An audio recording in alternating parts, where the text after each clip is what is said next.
ሰላም የተወደዳችሁ የተከበራችሁ የእግዚአብሔር ቤተሰቦች እንደምን ዋላችሁ እንደምን ከረማችሁ? እኔ ሰላም ነኝ። እናንተም ባላችሁበት ሰላም እንደሆናችሁ ተስፋ አደርጋለሁ። ከዚህ በፊት ባለን ትምህርት ላይ ስለ እረፍት ምንነትና እረፍት የሚያሳጡን ነገሮች ምን ምን እንደሆኑ አንዱን ሐሳብ ተነጋግረን ነበረ። የእረፍት ምንነትና እረፍትን ልናጣባቸው የምንችልባቸው ጉዳዮችን አንዱን ሐሳብ ተነጋግረናል። ያም አንደኛው ሐሳብ ኃጢአት እንደሆነ ተነጋግረናል። ሌላኛው የቀሩትን ሐሳቦች ደግሞ በዛሬው ክፍል ላይ እንነጋገራለን። እንድትከታተሉኝ እጋብዛችኋለሁ። እንግዲህ ባለፈው እንደተነጋገርነው አንደኛው ሐሳብ ኃጢአት እንደሆነ ተነጋግረናል። ሌላኛው ሁለተኛው ሐሳብ ደግሞ እግዚአብሔርን ባለመስማት እረፍትን ልናጣ እንችላለን። ምሳሌ ምዕራፍ 1 ቁጥር 33 ላይ እንደሚናገረው የሚሰማኝ ግን በእርጋታ ይቀመጣል፣ ከመከራ ስጋትም ያርፋል ይላል።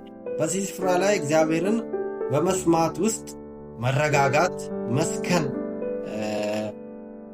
ከማንኛውም ነገር ማረፍ እንዳለ ያስተምረናል። በዛው ተቃራኒ ደግሞ እግዚአብሔርን ባለመስማት ለጭንቀትና ለስቃይ ይዳርገናል። ሁለተኛ ሳሙኤል ምዕራፍ 11 ላይ እንደሚናገረው ንጉሥ ዳዊት ሰራዊትን ለጦርነት አዘምቶ እሱ ግን ከአንድ ምስኪን ወታደር ኦሪዮን ከሚባል ሚስት ጋር ይዘሙት ነበር። ይህንን በማድረጉ እረፍትን አጣ። ኃጢአቱ ውጤት ደግሞ ሌላ ጥፋትን አመጣ። ቤርሳቤህም ጸነሰች። ይህም በመሆኑ ሌላ ጥፋት ለማጥፋት ተነሳሳ። ኦሪዮንን አስገድለው እና ቤርሳቤትን አገባ። ይህ ደግሞ ለሱም ለልጆቹን እርግማን እንዳመጣ እናያለን። እንግዲህ ሰው ልጅ እግዚአብሔርን ሐሳብ ባለመስማት እግዚአብሔርን ይበድላል፣ ለጭንቀት ይጋለጣል። ያንንም ለማሸነፍ ሲጥር ደግሞ ሌላ ስህተትን ይሰራል። ስህተቱ ደግሞ ነፍስ እስከ ማጥፋት ድረስ ይደርሳል ማለት ነው።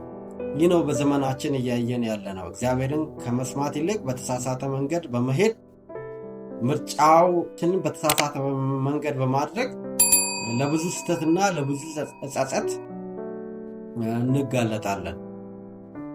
የሆነ ነገር እንዴት እናገኝ ብለን ፈጣሪን ከመጠየቅ ይልቅ ዝም ብለን በራሳችን መንገድ እንሄዳለን። በራሳችን መንገድ ስንዳክር እንገኛለን። ያገኘነውን ዕድል እንዴት እንጠቀም ብለን እግዚአብሔርን ከመጠየቅ ይልቅ አጠቃቀሙን ሳናቅ ዝም ብለን እየደፋፋን ስንባክን እንገኛለን። ይህ ደግሞ ያሰብነው እና የጠበቅነው አልሆን ሲል ለተስፋ መቁረጥ፣ ግራ ለመጋባት እንጋለጣለን።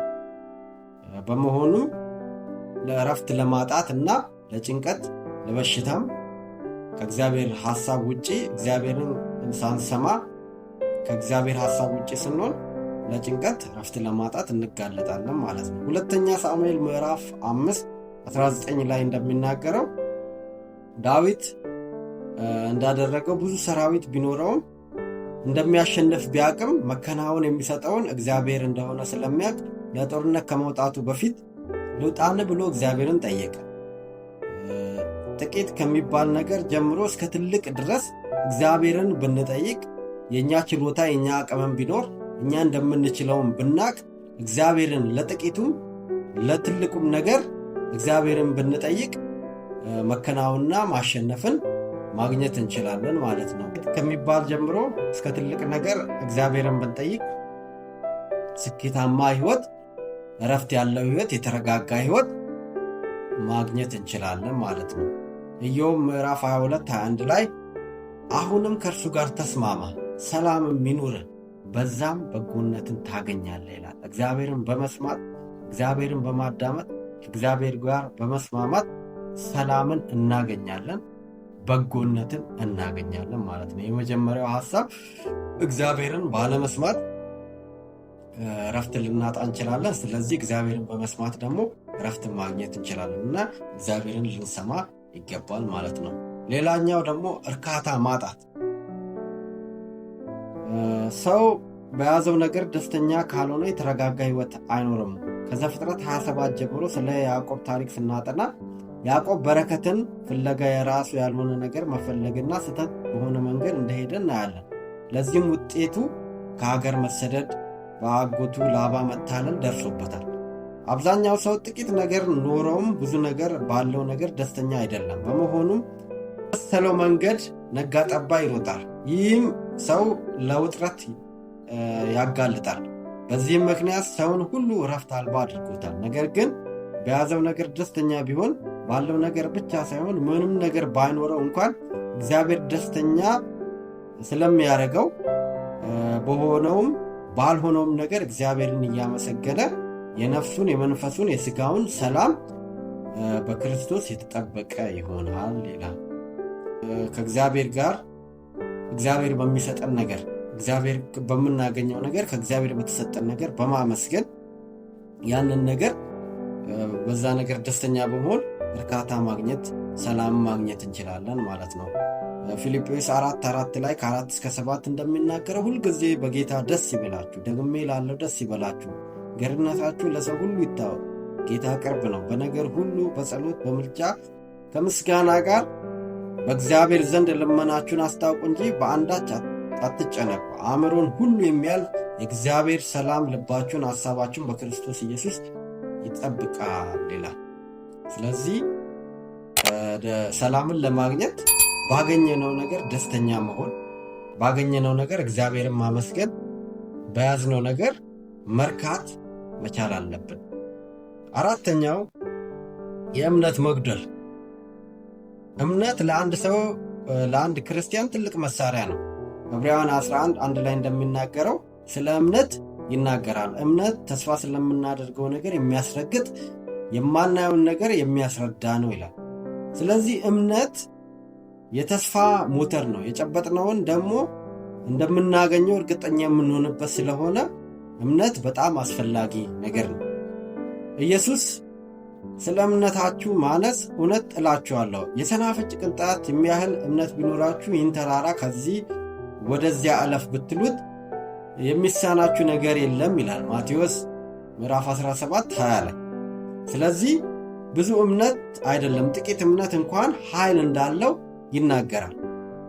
በአባቱ የሚተማመን የባለ ሀብታ ልጅ ወይንም የባለስልጣን ልጅ ምንም ነገር ቢፈልግ እንደሚደረግለት እንደሚሆንለት እንደሚያምን ሁሉ እግዚአብሔር ደግሞ ምንም ነገር እንደማያጎልብን የሚያስፈልገን ነገር ሁሉ እንደሚያደርግልን እንደምናምነው ይፈልጋል።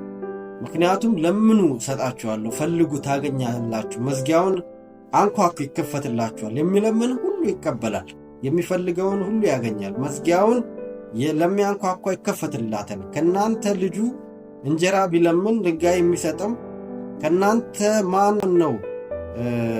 አሳ ቢለምነው እባብ የሚሰጠው? እንኪያስ እናንተ ክፉዎች ስትሆኑ ለልጆቻችሁ መልካም ስጦታ መስጠት ካወቃችሁ በሰማይ ያለው አባታችሁ ለሚለምን እንዴት አብልጦ መልካምን ነገር አይሰጣቸውም ይላል ማቴዎስ ምዕራፍ 7:7 እስከ 11 ላይ። ስለዚህ እግዚአብሔር ስናምነው እግዚአብሔርን ሰላም ይኖረናል። በእሱ ላይ መታመን ስለሚኖር ማንኛውም ነገር እንደሚያደርግልን ስለምናቅ እምነታችን ከፍ ያለ ይሆናል ማለት ነው። ማቴዎስ ምዕራፍ 6:38 እስከ 42 ሲናገር 2 ዓሣና 5 እንጀራ ያለው ልጅ መጥቶ ያንን እንደባረከውና ለ5,000 ሰዎች ሁላ እንደበቃ እናያለን። በጥቂት ነገር እንኳን እግዚአብሔር የታመነ እንደሆነ፣ በጥቂት ነገር እንኳን እንደሚያኖርን ማመን መቻል አለብን። ባዶ ማድጋ እንኳን እንደሚሞላ እርግጠኛ መሆን አለብን። ሁለተኛ ነገሥት ላይ ምዕራፍ 4 ከ1 እስከ 7 ላይ አንዲት ባልቴት ዕዳ ነበረባት። ዕዳዋን ለመክፈት ስላቃታት በዕዳ ተያዘች። ከዛን ልጆችሽን ለባርነት እፈልጋለሁ አላት። ነገር ግን ወደ እግዚአብሔር ሰው ሄደችና ምን ላድርግ አላት። ባዶ ማድጋን ሰብስቢ አላት። ባዶ ማድጋዎችን ሰበሰበችና ያላትን ጥቂት ዘይት በእምነት ውስጡ ጨመረች። ውስጡ ስትጨምር ዘይቶቹ ሞልተው ተረፉ እና ዕዳሽን ከፍለሽ የተረፈውን ደግሞ ተጠቀሚበት አለ። ስለዚህ በጥቂት ነገር እንኳን እግዚአብሔር እንደሚታመን፣ በጥቂት ነገር እንኳን እግዚአብሔር እንደሚሰራ ካመንን ሕይወታችን የተረጋጋ፣ ሕይወታችን ያረፈ እረፍት የተሞላበት ይሆናል ማለት ነው። ስለዚህ የመጀመሪያው እረፍትን እንዳናጣ ኃጢአታችንን እንናዘዝ፣ ኃጢአታችንን ንስሐ እንግባ፣ ኃጢአትን አንስራ። ሁለተኛው እግዚአብሔርን እንስማ።